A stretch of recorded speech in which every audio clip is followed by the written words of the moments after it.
دینی مدارس کے طلبہ ان کے پاس آنا جانا رکھا کریں، ویسے چلے جائیں مدرسے میں، جو بیٹے پڑھ رہے ہیں قرآن پاک پڑھ رہے ہیں، عالم بن رہے ہیں، ان کے سر پر ہاتھ رکھیں، ان کے پاس بیٹھیں، حال احوال پوچھیں، آپ کی دوستی ہو جائے گی ان سے۔ 10-5 دنوں میں جا کے آدھا گھنٹہ 2 گھنٹے گزار آئیں، اتنا اثر آپ پر جمعے نہیں کریں گے، اتنا اثر آپ پر درس نہیں کریں گے جتنا اثر آپ وہاں سے لے کے آئیں گے، جتنا اثر آپ وہاں سے لے کے آئیں گے۔ اس حدیث میں بھی کچھ اسی طرح کی بات ہے۔ راوی ہیں سیدنا ابو ہریرہ رضی اللہ تعالیٰ عنہ، قبیلہ دوس سے تعلق ہے، 7 ہجری میں مسلمان ہوئے، اہل یمن میں سے تھے،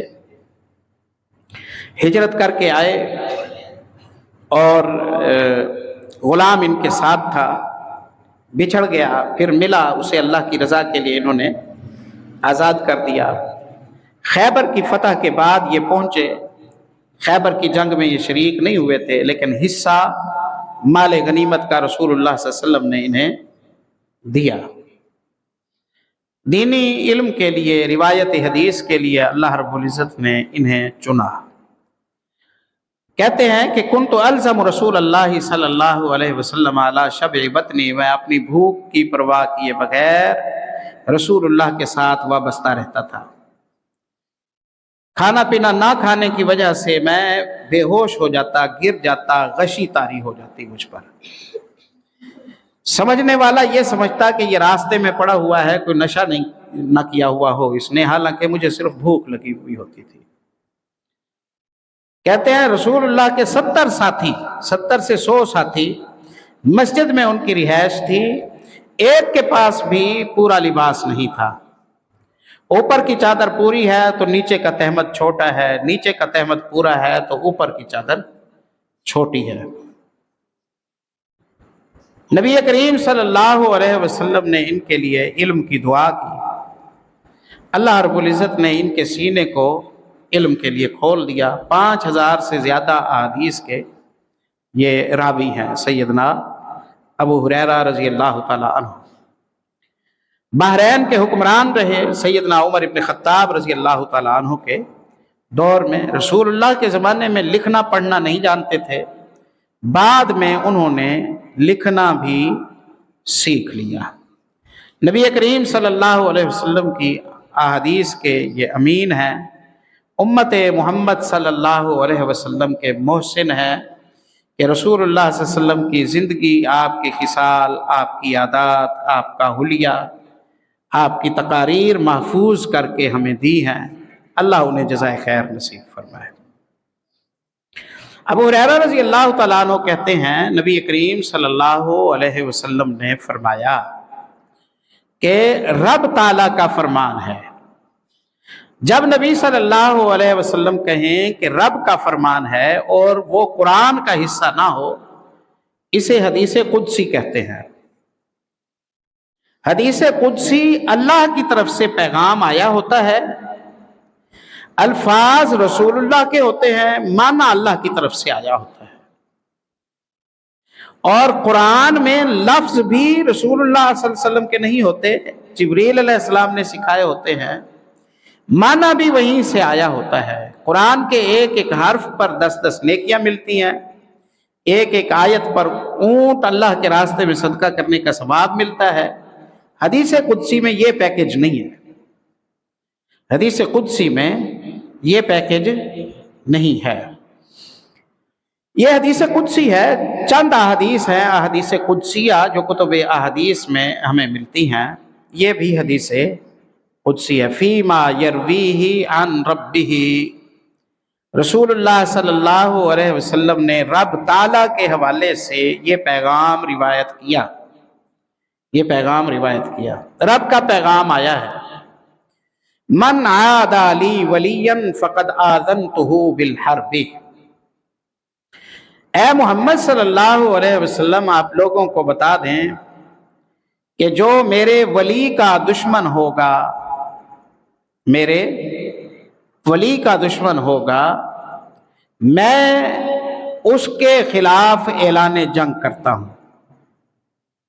دشمن وہ ولی ہے، ولی کا ہے، اور اس کے خلاف جنگ کا اعلان اللہ کر رہا ہے۔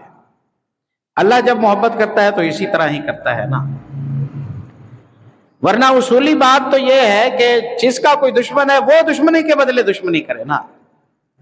یہاں مدعی تو ولی ہے نا، مدعی تو ولی ہے کہ اس کے ساتھ فلاں دشمنی کر رہا ہے، تو جواب کون دے گا؟ ولی دے، جواب ولی دے۔ لیکن اللہ کا فرمان ہے من آذا لی ولیا، من عادى لی ولیا فقد آذنتہ بالحرب۔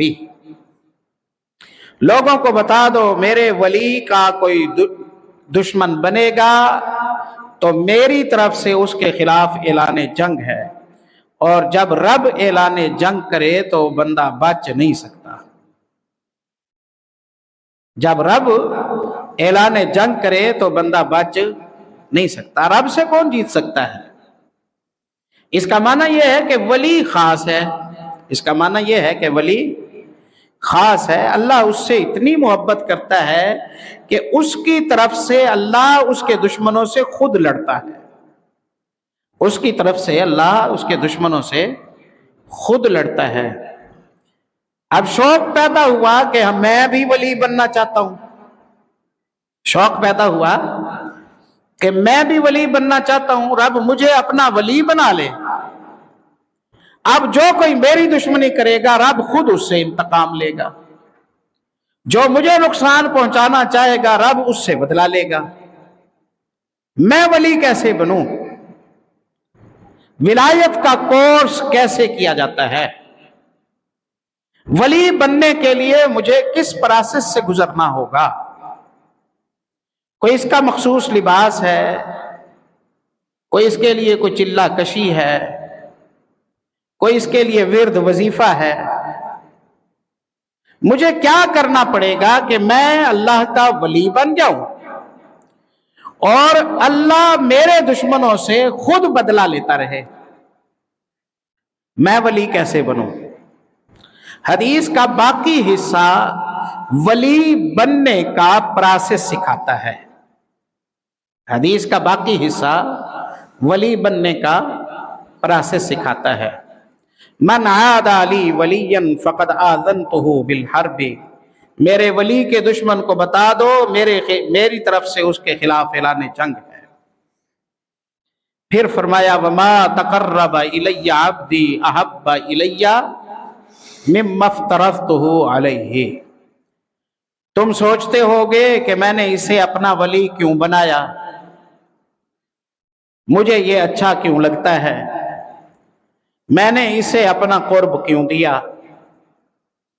تم اگر یہ جاننا چاہتے ہو تو آؤ میں تمہیں بتاتا ہوں۔ یہ فرضوں کی پابندی کرتا ہے، اذان ہوتی ہے نماز کے لیے آ جاتا ہے، رمضان ہوتا ہے یہ سحری افطاری شروع کر دیتا ہے، صاحب مال ہوتا ہے یہ تیاری باندھتا ہے حج کے لیے چلا جاتا ہے، حج کے لیے چلا جاتا ہے، مال نصاب کو پہنچا زکوٰۃ بن گئی یہ کھلے دل کے ساتھ رقم نکالتا ہے، اللہ کے راستے میں خرچ کر دیتا ہے۔ یہ مجھے پیارا اس لیے لگتا ہے ما تقرب الی عبدی احب الی مما افترضتہ علیہ۔ فرض پورے یہ نہ کرتا ہوتا تو میں اس سے محبت نہ کرتا۔